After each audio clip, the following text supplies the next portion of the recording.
This video is brought to you by Miniature Market. Thousands of board games, miniatures, and paints, discount prices at miniaturemarket.com.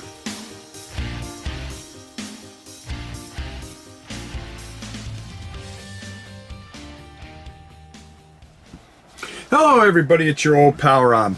Now, over the last couple months I've been tough on Games Workshop, especially because of Curse City, some of the other things that have gone on, the lackluster Warhammer Plus, some of the online stuff that they've done where they basically show you nothing, and I've been kind of, putting it out there and trying to get the feel of everybody. Well, somebody had written something in the comments, and I found it to be very, very, very true. And that's why from this point forward, I'm only going to talk about Games Workshop's games. And yeah, I'm going to continue to buy their games. I enjoy a lot of their stuff. A lot of stuff is very historic to me, with the great background. And we get tons of comments saying, "Well, I'm not buying any of their stuff. It's overpriced. It's this, that, the other." For me, I really enjoy what's going on with the new Kill team, because I could get younger people into it, and if I really want to, I can expand it to the old rules at any time. I mean, that's the beauty of it. I just got the compendium not too long ago. I got the new set. I also have a bunch of other stuff that they come in. The latest set of Warhammer Fantasy, if that's what you want to call it, Age of Sigmar. I just got that in, so I'm excited about putting that together, and again, bringing some younger people in to take a look at it, and getting their reactions and how they feel about it, and being able to put it on here where I can do it. I'm still playing Blackstone Fortress. I still play Blood Bowl. I still play a lot of their games that I still have a complete passion for. And I think I want to focus more on the games. And it doesn't mean that I'm going to give up on Kings of War and all the other games that are out there. It's just I want to include it, and I want to take a different type of stance on this.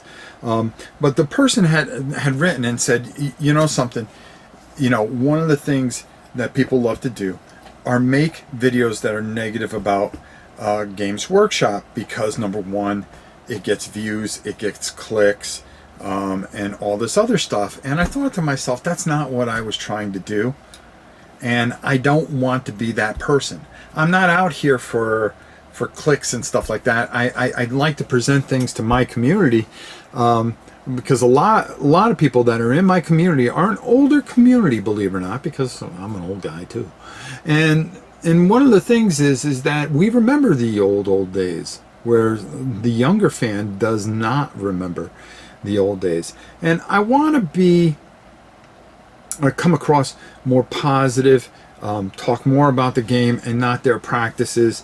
That's not going to change. It hasn't changed for 20, 30 years, how they do things. Ever since they've gone public, it's been a different type of mentality. And I only hope that one day they start listening to the fans.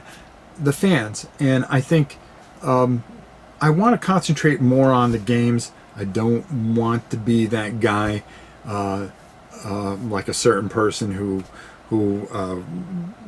put up a video that he had inside sources that one of the games were going to be Curse City was going to be $300, and I went, holy cow, this thing's going to be huge. I mean, what are they putting in there? Because you took people at their word and they were clickbaiting you, and that's not what I want to do. I never want this channel to be a clickbait thing where you get people that put up and go, oh, hey, I'm not going to do YouTube, or I'm so disgusted because, and then you have to find out by clicking their thing. Okay, a lot of these people are doing it for a living and trying to get as many views as they can so they can make money. After all, this is a business about making money. You're not making videos because you care so much. Hey, I make videos to try to raise money for charity. That's my thing. Doesn't mean that, you know, I'm standing on top of the mountain alone looking down and going, oh, well, I'm better than all you guys.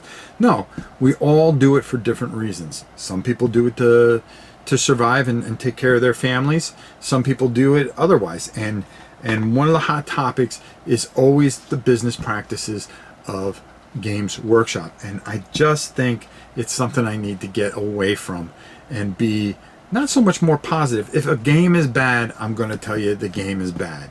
Okay? Or I just may not review it because I just don't want to do negative things anymore. But what I want to focus on is the beautiful models, how new people that are coming in that have talked to me. My son is like all jacked up for a couple of things that I have from Warhammer. I mean, he had a great time with Warcry, and it's like, hey, Dad, you know, I want to try this new kill team because this looks really cool. All right, let's do it. Let's be open-minded and be positive about things. He likes to play Blood Bowl. We'll play Blood Bowl. He likes to. He liked the Age of Sigmar, and he goes, "Did it get better with the 3rd edition?" I go, "Well, let's discover it together and show everybody, you know, your excitement or your disappointment as somebody that is not in this industry that gets excited just to play a game, and how his reactions are." So, you know, I want to take a different turn on this. I think you know, something more positive in a way. But you know, if it's negative, it's negative because, you know, something isn't right or we didn't like anything, and it's not about being negative. It's and trying to get more views or clickbait you or any of the other stuff that other people do. Let them do whatever they want to do, okay? Because if you look at some of the class acts and you know that cover Warhammer stuff, take a look at Drive Through Games, Guerrilla Miniatures. How some of the great paint artists like Goobertown and stuff like that. One of my favorite channels out there, especially since I can't paint anymore, really. But you know, look how they handle things. They just put the game on the table and they play it. They don't get caught up in the politics. You know, they leave that for other people. And there are some people that even though they get caught up in some of that stuff, they handle it with grace. Uncle Adam, you know, when he talks about things, he talks about things properly, and I think we need to take more of a turn like that. You know, people tend to say, well, you're being negative about GW.